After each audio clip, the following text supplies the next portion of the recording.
عمل. ہر انسان مصروف عمل ہے. عمل ہی شاید زندگی ہے. حکم ہے کہ انسان کو محنت کرنے والا بنایا گیا. انسان محنت کرنے پر مجبور ہے. ہمہ حال سرگرم عمل رہنے والا انسان اپنے عمل سے اپنی زندگی کو بہتر بنانے کا خواہاں ہے. انسان مقصد کے حصول کے لیے بھاگتا ہے اور بھاگتا ہی رہتا ہے. ایک مقصد کی تلاش مختلف مقاصد کی آرزو بن کر عمل کی معنویت کو بے معنی کر دیتی ہے. ہم اپنے عمل کو صحیح مانتے ہیں لیکن عمل کے نتائج کی ذمہ داری قبول نہیں کرتے. انسان عمل کی، کوشش کی، جد و جہد کی چکی تلے پستا جا رہا ہے. اسے معلوم نہیں کہ اس کے پاؤں اسے کہاں لے جا رہے ہیں. دفتر سے دفتر تک، آخر کب تک؟ زندگی میں عمل جاری ہے. پھولوں کا بیل چل رہا ہے. چلتے چلتے عمر کٹ جاتی ہے اور فاصلہ طے نہیں ہوتا. ضرورتیں اور تقاضے بدلتے رہتے ہیں اور اس طرح عمل بھی تبدیل ہوتا رہتا ہے. انسان پلاننگ کرتا ہے مستقبل کی، روشن مستقبل کی، لیکن جب وہ مستقبل حال بنتا ہے تو شاید اتنا روشن نہیں ہوتا. انسان اپنے عمل کو بدلتا ہے اور اس طرح ایک نئے دائرے میں داخل ہوتا ہے اور پھر وہی نتیجے اور پھر نیا عمل. جو زندگی کٹ جاتی ہے. انسان سوچتا ہے کہ آخر اس تگ کا مقصد کیا تھا. ہمیں بچپن سے تعلیم دی جاتی ہے کہ محنت کرو، بڑے آدمی بنو. اس تعلیم کی وجہ سے انسان کوشش کرتا ہے. اپنے قد سے بڑا ہونے کی آرزو میں لوگ ہلاک ہوتے ہیں.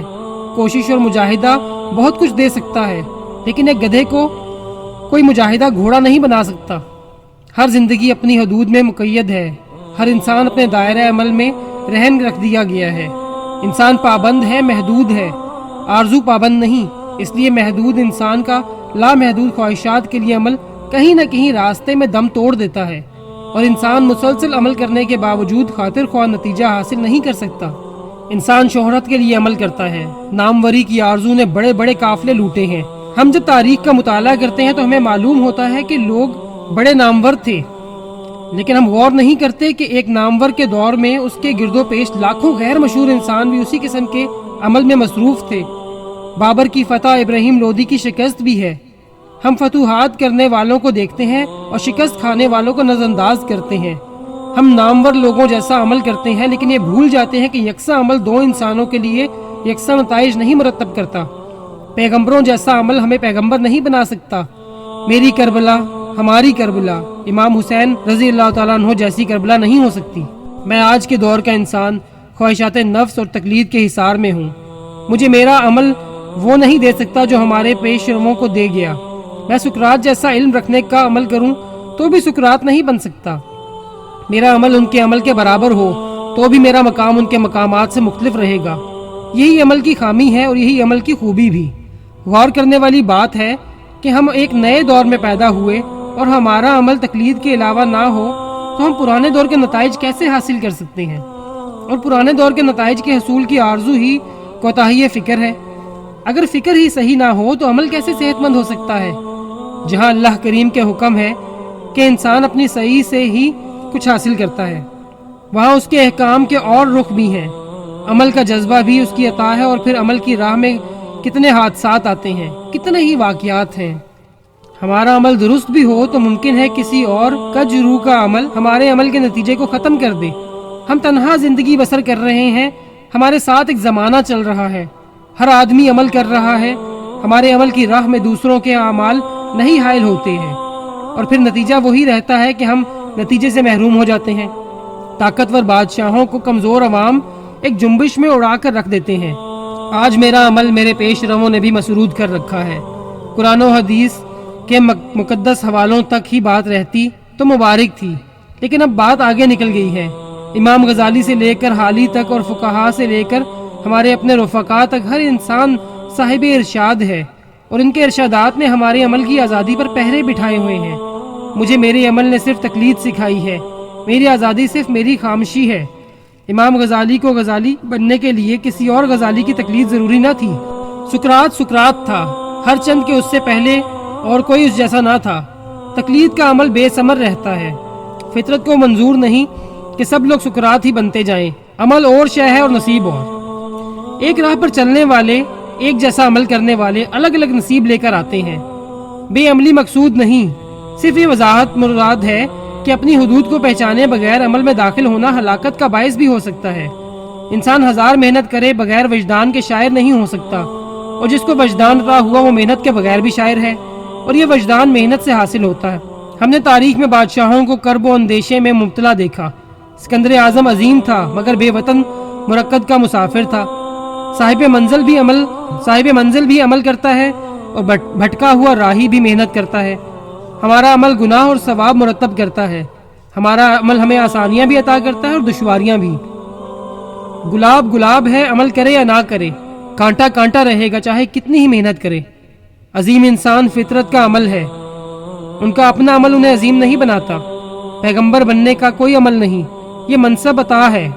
امام عمل سے نہیں نصیب سے ہے۔ ارشاد ربانی ہے، ہم جسے چاہتے ہیں مملکت دیتے ہیں اور جسے چاہتے ہیں معزول و محروم کر دیتے ہیں۔ عمل بہانہ ہے، مقدر اٹل ہے۔ عقل اور نصیب نہ ہو تو عمل جہالت ہے۔ ریت میں ہل چلایا جائے، بیج بویا جائے، اسے پانی کے بجائے چاہے خون دل ہی کیوں نہ سینچا جائے، وہاں کچھ نہ اگے گا۔ عمل ہے لیکن نتیجہ نہیں ہے۔ عمل سے زندگی میں جنت اور جہنم حاصل ہونے کا دعویٰ ہے، لیکن ہر عمل زندگی حاصل نہیں کرتا۔ ہر صاحب عمل جنت میں نہیں جاتا، ہر گناہ جہنم میں نہیں پہنچاتا۔ اس میں قدرت کا دخل ہے، اس مالک کا دخل ہے جس نے بغیر کسی عمل کے مکھی کو شہد عطا کیا، جس نے سورج کو روشن بنایا، جس نے غریبوں کو شاہ اور شاہوں کو گدھا بنایا۔ اس میں عمل شامل نہیں۔ وہی ذروں کو آفتاب بناتا ہے، محنت کو نتیجے عطا کرتا ہے۔ خوبصورت چہرہ بغیر کسی عمل کے حاصل ہوتا ہے، محبت بغیر کسی عمل کے حاصل ہوتی ہے، اور پھر سکون قلب اس کی عطا ہے۔ اس کے حصول کا کوئی عمل نہیں۔ عمل سے غریبی دور نہیں ہوتی۔ غریب انسان کتنا عمل کرتا ہے، مزدور کتنی محنت کرتا ہے۔ ایک ہی دفتر میں تمام لوگ ایک جیسا ہی عمل کرتے ہیں، ایک جیسے اوقات میں حاضر ہوتے ہیں اور نتیجے مختلف ہوتے ہیں۔ تنخواہیں الگ الگ ہیں، راہیں الگ الگ ہیں، لیکن محنت کے اوقات یکساں ہیں۔ ایک مارکیٹ میں ایک جیسے دکان والے، ایک جیسا سامان رکھنے والے الگ الگ نتیجے سے گزرتے ہیں۔ جہاں بیٹی پیدا ہوتی ہے وہاں بیٹا پیدا ہو سکتا ہے، لیکن ایسا نہیں ہے۔ کسی برے عمل کے بغیر بھی انسان بدنام ہو سکتا ہے۔ اکثر محروم انسان کہتے ہیں کہ انہوں نے کوئی غلطی نہیں کی، ان کی معصومیت کو سزا ملی ہے۔ ایسے ہوتا ہے اور ہوتا رہے گا۔